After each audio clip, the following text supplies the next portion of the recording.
आज ना अच्छा बढ़िया। नहीं क्यों तुम टेस्ला नहीं खरीद सकते?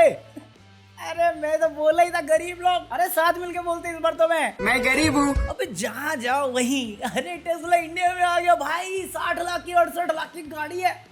अबे 68 रुपए हमारे अकाउंट में समोसे खाने के लिए। उसमें भी वार्निंग का पता नहीं जुमला दे दिया है। देश के हालात देख के तो यही लगता है तस्ला भी मिल जाए काफी अपने लिए। सही बात है। वरना इंटरनेट तो लगा हुआ है टेस्ला टेक्सला और मैं इकलौता हूँ तस्ला। अरे मेरे को नेताजी दिख गए थे तस्ले के साथ यार, और उनको देख के ना मेरे को मीम याद आ गया। अरे भाई भाई भाई भाई एक तस्ला और फोटो नहीं है। हो रहा है भ्रष्टाचार को मिटाने के लिए हम आपको आगे आना पड़ेगा। हमारे आपके आगे आने के बाद ही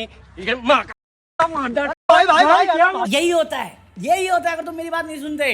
अगर इन्होंने अपना तस्ला अमेज़न से खरीदा होता जो लिंक डिस्क्रिप्शन में है, तो ये नहीं होता ना उनके साथ कुछ भी। तो जो भी खरीदने का प्लान कर रहे हो अमेज़न की जो लिंक डिस्क्रिप्शन है उससे खरीदना, तो तुम्हारा साथ वो नहीं होगा। बाकी आओ टेस्ला की बात करते हैं। देखो देखो फडणवीस ने कल लॉन्च किया ये 61 लाख की गाड़ी। अमेरिका में 30 लाख की, यहाँ पे 61 लाख 31 लाख गवर्नमेंट खाएगी। और मैं तो कह रहा हूँ बॉयकॉट करो ना, जैसे हम चाइना बॉयकॉट करते हैं। अपना था ठीक तो है लोगों को चलने के लिए, ऑटोमेटिक पायलट पे क्यों करना? साले कुत्तों की जिंदगी। तुम्हें लगता क्या टेस्ला की गाड़ी का नाम टेस्ला क्यों है? निकोलस टेस्ला पे रखा उसने, पागल है। उसने टेस्ला की हालत देख के अपनी हालत वैसी ना हो जाए बुढ़ापे तक, इसलिए उसका नाम टेस्ला रखा है। अच्छा। और लोग इस पे रो रहे हैं कि भैया टैक्स कम करो यार, इतनी महंगी गाड़ी थोड़ी होती है। मैं कहा निर्मला ताई जो तुम्हारे हेल्थ इंश्योरेंस पे टैक्स कम नहीं करती, वो इलेक्ट्रिक व्हीकल पे करेगी। पागल है क्या तू? जो टैक्स के नाम पे टोल सेस रोड टैक्स सब ले रहे हैं, वो पॉट होल्स ही नहीं कर रही, वो ये सही करेगी। पागल हो रहा तू? मैं पागल हूँ।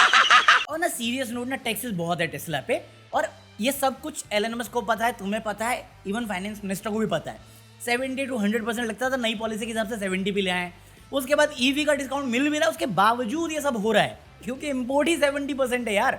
20 लाख तो आते के साथ ही दे रहा है निर्मला ताई को मार्जिन। फिर तुम्हारा centre GST, state GST, road से पता नहीं और क्या क्या होता है गाड़ी में। भाई मैं साइकिल भी नहीं ओन करता तो मैं क्या ही बोल लूंगा, मैं गरीब हूँ। भाई मैं बता रहा हूँ रोड पे जो हाल हो रखा है रोडों का, और जो ड्राइवर्स है, और जो इंडिया में सिविक सेंस है, वो जब भी मैं देखता हूँ ना मेरे दिल में हमेशा एक याद आती है स्कूल की।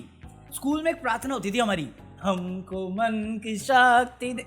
वो प्रेयर हमें एक्चुअली जिंदगी के लिए तैयार करी थी। शक्ति ले लो भाई, बाहर बहुत ब्लंडर है। आप क्रोनोलॉजी समझ लीजिए। हम लोग यहाँ पे टैक्स की बात कर रहे हैं, कुछ इतने तेजस्वी लोग हैं कि मराठी हिंदी पे शुरू हो गए। अभी भी इंग्लिश सेफ है यहाँ पे। कहते ये देखो ये जो टेस्ला लिखा है ये हिंदी में लिखा है, मराठी वाले बोलते मराठी में लिखा है, अरे देवनागरी में लिखा है। चुप पकौड़े। तुमसे बढ़िया सच में आशुतोष राणा ही है, विलन बनता है बट असल जिंदगी में क्या हीरो है क्या? क्योंकि अभी एक इंटरव्यू की क्लिपिंग जा रही है उसकी, जहां पे उसने भी सेम बात बोली है कि भाषा संवाद के लिए है, विवाद के लिए नहीं। मैं कहा ये नॉर्मल लोग समझ सकते हैं, बट आज का जो अमृत काल है उसमें इनको समझना थोड़ा मुश्किल है। क्योंकि आज का जो जेनजी है, यूथ है, या फिर ये संगी हाफ पैंट वाले बुद्धि हैं, उनका ये कहना है कि maturity is when you realize खराब रोड के लिए नेता को नहीं कॉन्ट्रैक्टर को ब्लेम देना चाहिए। वे लोग पागल हो गए। अरे रे रे क्या बात बोल दी दीदी ने? वाह दीदी। ओ दीदी। मैं का ब्लेम देने की छोड़ भाई बात। जब नेता अगर पार्लियामेंट में बैठ के ये बात बोलता है, हमने रोड बनाने में स्पेस टेक्नोलॉजी का उपयोग किया, रोड बना के उस रोड के नाम पे वोट मांग सकता है, बट हम क्वेश्चन नहीं मार सकते। ऑपरेशन सिंदूर अगर सक्सेसफुल है तो वो इंडियन आर्मी और इंडियन एयरफोर्स की वजह से है, मोदी जी की वजह से नहीं। बट वोट मांगते वक्त बोला तुमने ये बात, मैच्योरिटी नहीं आई थी तब। अबे तेरी LIC भी मैच्योर नहीं होगी तो टेंशन ना ले। गजब बेइज्जती है। अब प्रॉब्लम क्या है पता क्या, लोग इसका मजाक उड़ा रहे हैं इस कमेंट का। टेक्निकली जो बात बोली गई वो सही है कि सवाल हमेशा कॉन्ट्रैक्टर पे होना चाहिए। मैं कहा ट्रांसपेरेंसी कहाँ है? अगर हमारे देश में कोई भी कॉन्ट्रैक्ट या टेंडर निकल रहा है, उसमें से मोस्ट ऑफ द टेंडर जो पास होते हैं या जिनको मिलते हैं, वो पॉलिटिशियन के क्लोज एसोसिएट होते हैं। वो ट्रांसपेरेंसी रखना ही नहीं चाहते। जोर जोर से बोल के लोगों को स्कीमें बता दे। कि यहाँ पे इनका अपना प्रायोरिटी है या पर्सनलाइजेशन है नेता के साथ, तो बाबू को ब्लेम करो। बट ये सेम लॉजिक यूज करते हैं मेरिट के लिए, आरक्षण में, रिजर्वेशन में जाती है भैया मेरिट के। तो मेरिट तो यहाँ पे भी आती है ना भाई, ना तेरा नेता काबिल है ना वो बाबू काबिल है। उस टाइम मेरिट देखा होता तो बात अलग होती, फिर तू ये बात भी नहीं कर रहा होता। क्योंकि उस टाइम में नेता को पहले ही पता होता कि अगर ये घटिया काम करेगा, इसका इतिहास घटिया काम करने का, करप्शन का है, तो लोग मेरे से सवाल करेंगे क्योंकि मैंने अप्रूव किया है।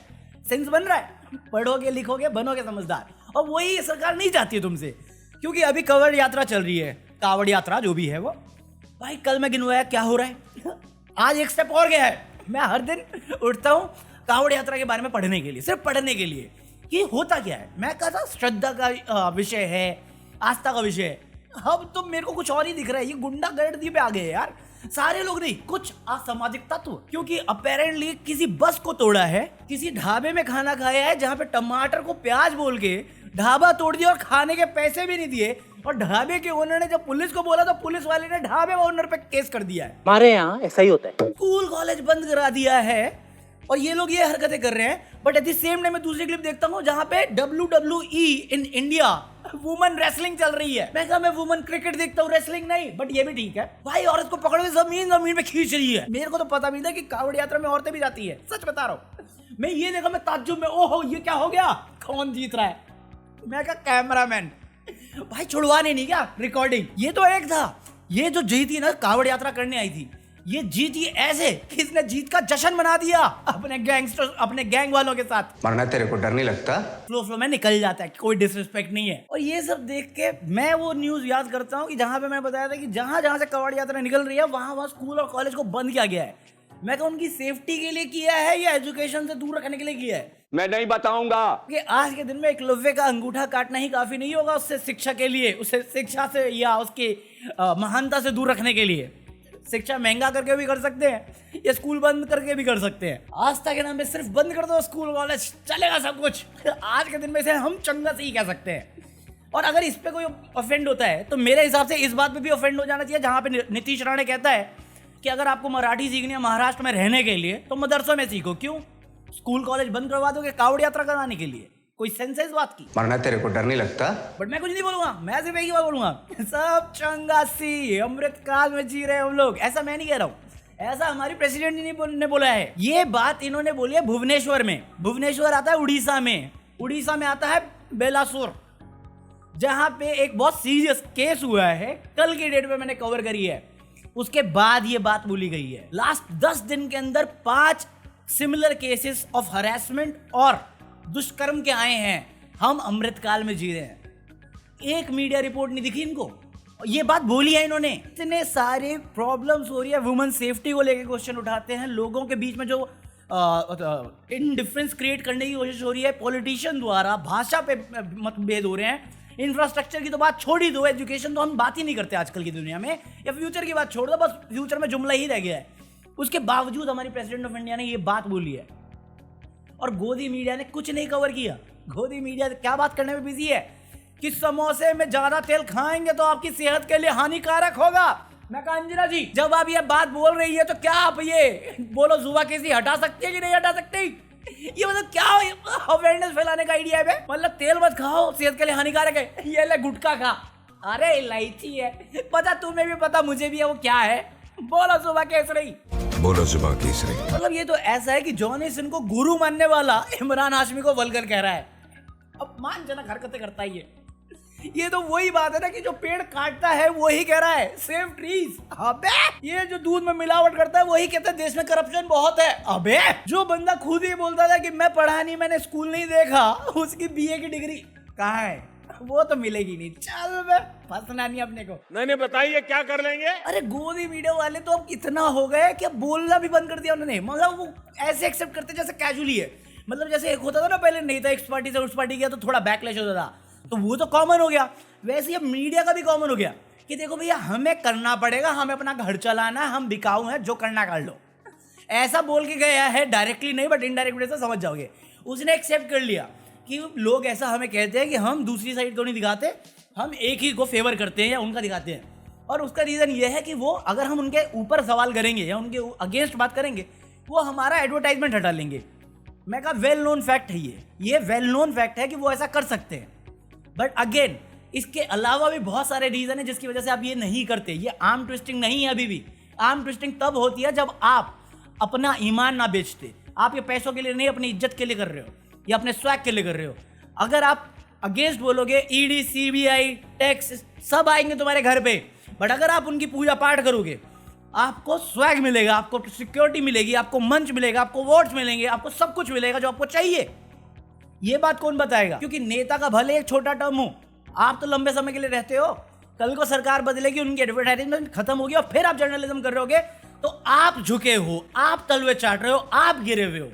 ऐसे और भी पत्रकार हैं जिन्होंने जॉब छोड़ी है क्योंकि वो अपने एथिक्स के साथ कॉम्प्रोमाइज नहीं करना चाहते थे सर। तो ये दोगला पन्ना उसी के साथ करो जो जुमला देती है। देखिए ये जुमला है और इसे आके कोई ठप्पा मार देता है कि ये अमृतकाल है। और ऐसे नहीं मैं डिनाई कर रहा हूं, मैं बिल्कुल एग्री कर रहा हूं। जहां पे एजुकेशन से बच्चों को वंचित किया जाता है, युवाओं को जॉब से वंचित रखा जाता है और आस्था के नाम पे खुले आम कानून व्यवस्था का मजाक बनाया जाता है, अमृतकाल ही होता होगा। और मेरे ख्याल से यही अमृतकाल की डेफिनेशन है, जहां पे एक ऑटो वाला टेस्ला चला सकता है, एक तड़ी पार कानून व्यवस्था समझ सकता है और एक चाय वाला देश। Peace out. Leave a like. Buy anything from Amazon. जो लिंक डिस्क्रिप्शन में है। Peace.